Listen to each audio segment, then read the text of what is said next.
on behalf of the people. Well, in studio now with us to discuss how cybersecurity remains the springboard for continued successful digital transformation in Kenya's business landscape is Sam Ochieng. He is head of department at cybersecurity at Safaricom. Karibu sana. Thank you, Peter. Yeah, so that tagline there that cybersecurity remains the thing upon which we springboard the penetration. And when you think about it, the fact that Kenyans are very hungry to adopt technology, but that in itself comes with ramifications. Talk to us, especially against the background of the numbers we've seen where the company has continued to deliver this connectivity and services to so many Kenyans. Yes, for sure. Indeed, when you look at cybersecurity in a large scale, it supports the business in many ways. And also with it also comes certain risks. Of course, there are certain intruders also try to gain access to the businesses, and that might impair the business growth. Yeah, so from the positive side, we look at things like the policies that need to be built from a cybersecurity side and to guide the organization on how they should use information system. So for example, if you're employed in an organization or just an end user consuming a certain organization information systems, then there should be certain guiding principles on how you should be able to use this information, and as an employee, how you should use these internal systems. Like for example, what should you have access to? How should you share this information? As a customer, then at the same time, how should you be able to consume and share the same information?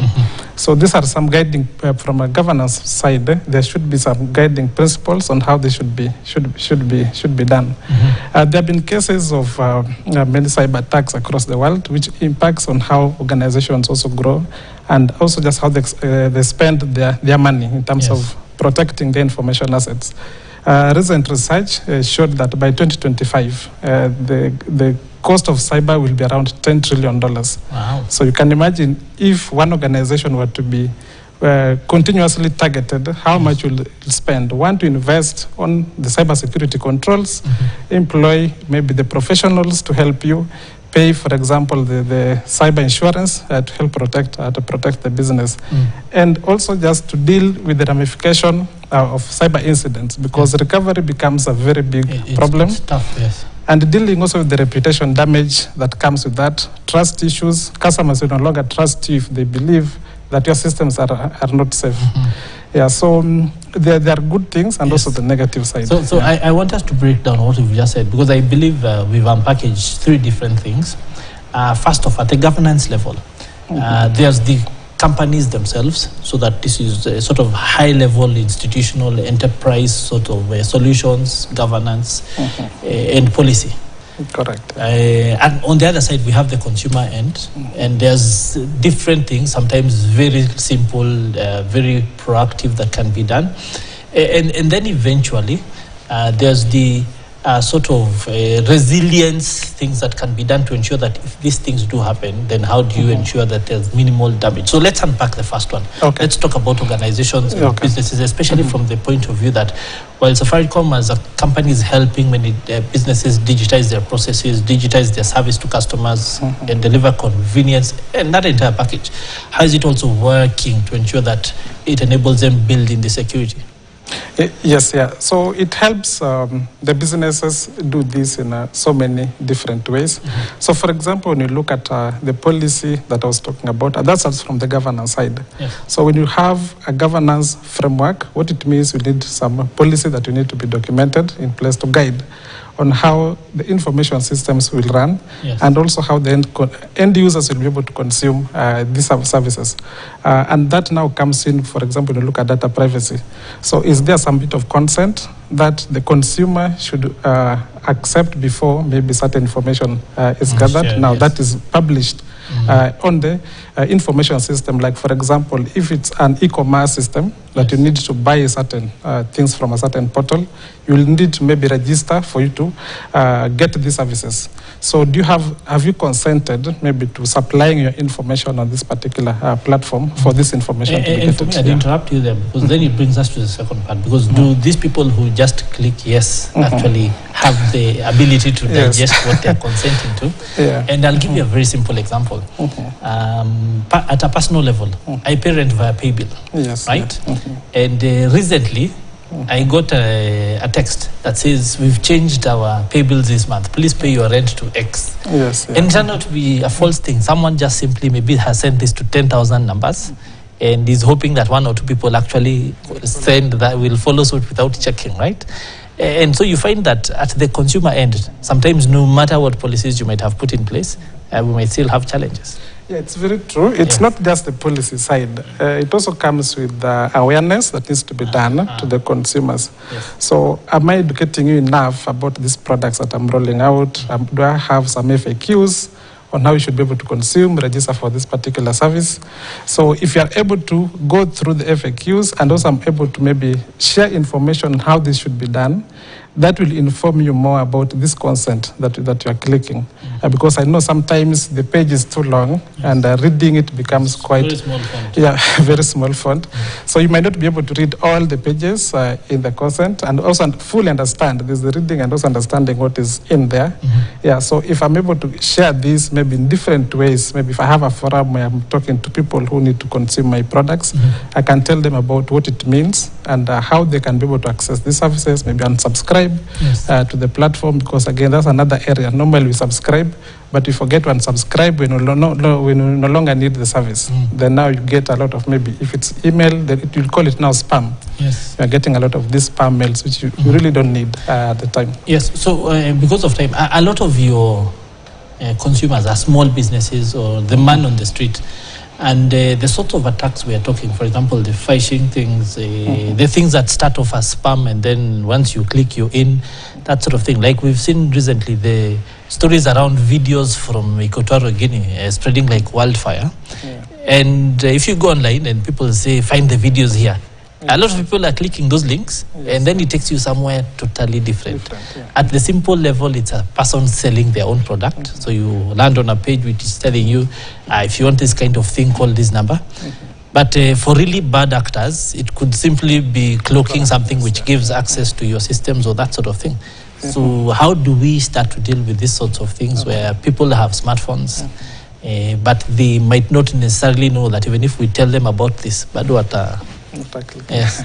Yeah, so for the applications that run on these platforms, for a business perspective, and that's where you mentioned that for small businesses, how do we support? So what we normally do, like internally for product development, we embed security from that development process. The benefit of doing that, it prevents applications running in the background, which could be, you might be seeing the video, but behind it, there could be certain scripts that is gathering information, or someone is trying just to reach so many people. So if we embed the safe secure by design from the onset, then we are preventing this malicious code from running on people's devices, because the videos might carry so many things. Then for the small businesses, we know sometimes getting cybersecurity controls can be very expensive. It requires a lot of money to implement, the technical resources to implement. So what we do also, just when we roll these products to for example, the SMEs, we make sure, for example, they are hardened enough from the onset, so that they don't need to do further investment to also implement the same.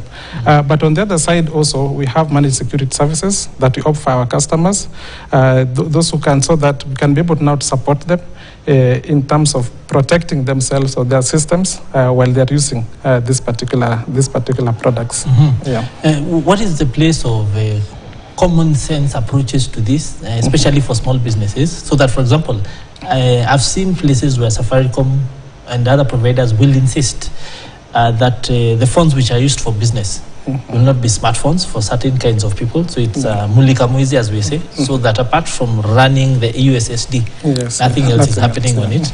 Or in some instances, the only apps available on the phones that are running these things are just the ones dedicated to the services being offered. So it goes back to the first point I was making about governance. So what are the guiding principles? So what you're talking about is what we call normally cybersecurity space, mobile device management, or mobile application management. So if you're an entity that runs certain, for example, you have a POS that you run in your retail shops across different locations. Of course, we will not want cases where different other applications are installed on the same device. It's now a working tool, you don't know what these other third-party applications might do. Yes. So you containerize your POS application using this mobile device management system, so that you are now sure that the only application running in this particular system is your POS. So then you are able to control. In the same case, this is something that can also be deployed to even SMEs. They can subscribe. Right now, there are so many providers of these MDM solutions that one can adopt. So you can buy any other application to be installed, so that you only have what you might call whitelisted applications running on your devices. You can do this on your mobile device, the tablet if you have, a laptop, a MacBook, whatever it is, so that you can be able to contain what's there. So that helps you prevent cases of malware. Because again, malwares will look at the weak link that you have in the business. Sometimes it is the users who go to the internet or receive mails. Problem in chair, not in computer. Exactly. So human beings like exploring. So the more space you give them to explore, of course, they'll be able to do more. So by having this whitelist of applications, by and large, you are limiting the attack vector that can then be able to, that might expose these particular devices. So as one of the largest organizations in the country, in the region, you have enterprise clients, you have man-on-the-street clients. How do you balance the needs of all these people and meet them at their point of need? Like we've said, for example, there might be a 70-year-old person who's gifted a mobile phone, not much experience. You have large organizations, and you have to serve them both at their point of need and actually make sense. How do you balance that as a department? From a department's perspective, what I can say is that from the onset, people, in general, they don't like cybersecurity, because when you deploy a control, like for example, if I had to implement the MDM example, then you're like, now I've been limited on what I might do. Someone might be seeing what I'm doing, but not necessarily the case. So when we are deploying these particular controls, we look at the different levels of access or the different user needs that are in place. So for example, if it's a deployment we are doing to privileged users or those users who might have more experience in having access to application, then the level of control at that level, at that point, it's much stringent in terms of the deployment. As you go higher the stack, the more users you get. Of course, these controls, they don't get more relaxed, but in terms of the usability, it becomes much easier for the users to interact. A good example, for example, when you're setting passwords. We know passwords are hard really to remember, because you might have subscribed to so many systems. However, if you're an administrator of a system or a big enterprise, we'd expect maybe you to set complex passwords, very long passwords. But now we are also doing something we are calling passwordless authentication. Now that takes the need of maybe the people you are saying, the people on the street, the old guys, they don't need to remember passwords for them to authenticate in the system. So we are taking this consideration by looking at the different user groups that we have in the systems, and also just the consumers, so that we limit, for example, the tickets we get as a result of maybe user complaints, the user experience they are getting, the interface we are presenting to them. Is it something that is so easy to interact with, to allow them consume the services that we are offering?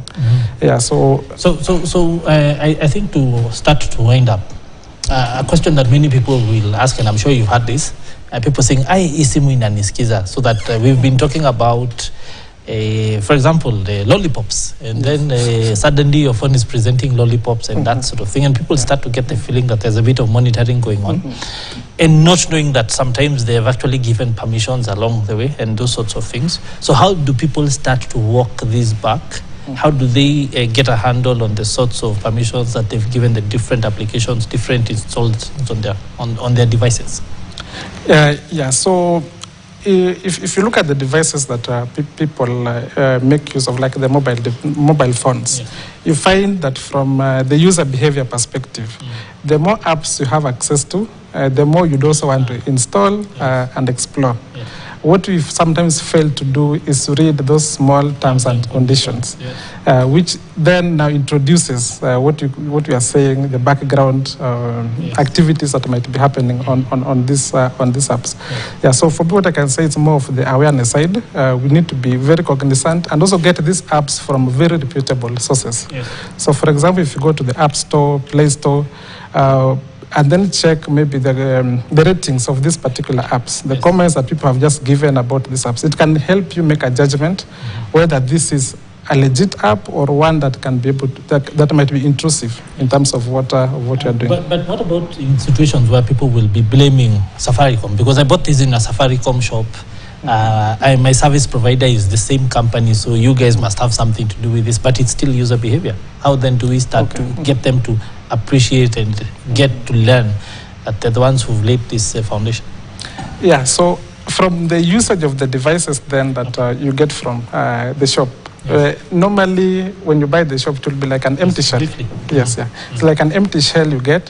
So when you're given it, it's given to you at that particular time. It's upon the user now to install the applications. Safaricom will really push the apps to the end user, except for example you are touching on the network and maybe the SDK services that you might get as a result of you subscribing to services like M-Pesa.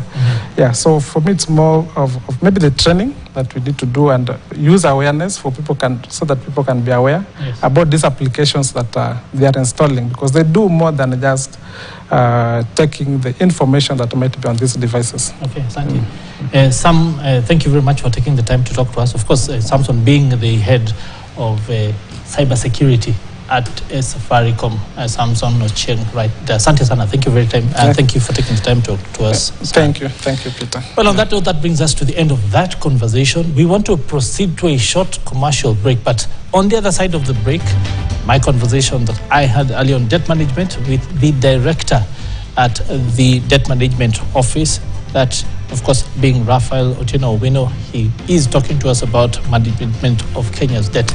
That in a few minutes, don't go anywhere.